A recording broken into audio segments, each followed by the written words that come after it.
Hello guys, welcome back to my new blog Sneha লাইফস্টাইলে তোমাদের সবাইকে স্বাগত। তো দেখো, আমি বাইরে বসে বসে দেখছিলাম পাইপের কাজ হচ্ছিলো বাড়ির সামনে। তো সেসব দেখছিলাম আর ক্যাডবেরি খাচ্ছিলাম টুকটুক করে সকালবেলা উঠেই। আর যেহেতু আমার কানে কানেরটা নেই বলে আমার একটা কেমন ফাঁকা ফাঁকা লাগছে, কি আমি দুঃখিত, অসহায় লাগছে নিজেকে। তো তারপরে আমি রুটি খাচ্ছিলাম, আলু ভাজা খাচ্ছিলাম। আলু ভাজাগুলো দেখে তোমাদের মনে হচ্ছে না আলু ভাজাটা একটা অন্যরকম, কারণ এটা হচ্ছে আমি নিজে রান্না করেছিলাম। কারণ এই রুটিটা আমি আটাটা মেখেছিলাম, আর আটাটা আমি সুন্দরই মাখতে পারি, কিন্তু কাটাটা দেখো, আলু ভাজা কাটাটা দেখে বুঝতে পারছো যে নতুন, কারণ আমি ফার্স্ট টাইম আলু কাটলাম। তো কি বলবো, আর তেলটা দিয়েছি দেখো কতটা তেল। আমার বাবা বলছে তুই তো 1 মাসের তেল 1 সপ্তাহে ফুরিয়ে ফেলবি, তো তারপর থেকে আমি আর আলু ভাজা ভাজছি না বর্তমানে। তো তারপরে বসে এই দেখো রুটি খাচ্ছিলাম।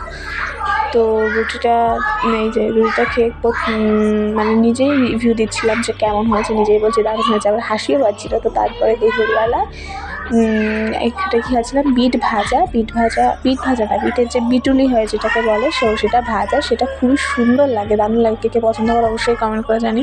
আর এটা ছিল পুঁই শাকের তরকারি হতে পারে। আর তারপরে এটা ছিল কাতলা মাছের ঝাল বোধহয়। এটাও খেতে খুব সুন্দর হয়েছিলো, পোস্ত দিয়ে মা বানিয়েছিল। খুবই সুন্দর হয়েছিলো, দারুণ হয়েছিলো। তো যদি তোমরা চাও এরকম ভিডিও, তো তাহলে আমাকে কমেন্ট করে বলতে পারো যে রেসিপি চাই, তাহলে আমি পরের দিন থেকে সুন্দর রেসিপিও দেবো। কারণ আমার মা দারুণ খাবার দাবার বানায়, বেশ সুন্দর।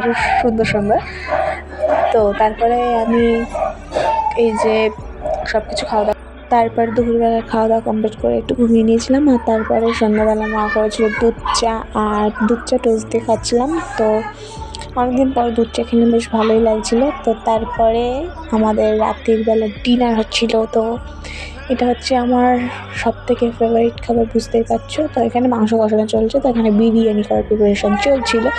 তো আমার মা খুব সুন্দর বিরিয়ানি করে। এর লিঙ্কও যদি তোমরা চাও আমি অবশ্যই দিতে পারি, কমেন্ট করো অবশ্যই। তো ওখানে আমার বিরিয়ানি রান্না করছিলো। তো দেখো ব্যাস রান্না কমপ্লিট, দেখো কত সুন্দর হয়েছিলো, কত সুন্দর। আর বিরিয়ানিটা তো জাস্ট ওয়াও হয়েছিলো। আর আমাকে লেগ পিস দিয়েছিলো, আমি লেগ পিসটা সব থেকে বেশি পছন্দ করি তাই।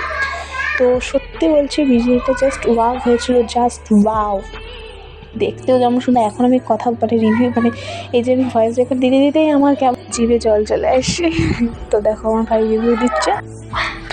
তো এইবার আমার ঘুম চলে এসে। তো আজকে ভিডিওটা এই পর্যন্তই। তো ভালো লাগলে অবশ্যই লাইক শেয়ার কমেন্ট করতে ভুলো না। টাটা।